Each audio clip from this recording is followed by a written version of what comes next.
Noong kalagitnaan ng ika-8 siglo, binalot ng matinding takot ang malayong rehiyon ng Gévaudan sa Pransya.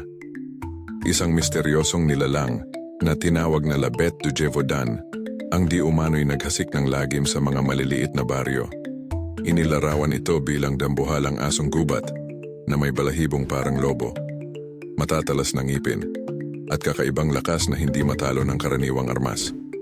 Mula 1794 hanggang 1767, mahigit sa 100 tao, karamihan ay mga kababaihan at bata, ang naging biktima ng halimaw na ito. Maraming kwento ang nagsasabing hindi basta-basta nasusugatan ng nilalang kahit paulit-ulit itong barilin ng mga mangangaso.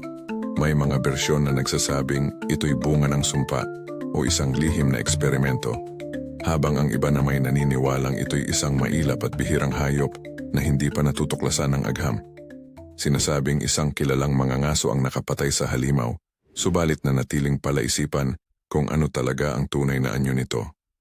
Ang mga totoong balita ng pag-atake ay nag-ambag sa malalim na takot at nagpasimula ng mga haka-haka at alamat. Hanggang ngayon, buhay ang alamat ng Gévaudan, patuloy na bumabalot sa gabi ng takot at hiwaga, at nagsisilbing paalala ng isang panahon kung saan ang mga tao ay natatakot sa mga nilalang na hindi nila lubos na nauunawaan.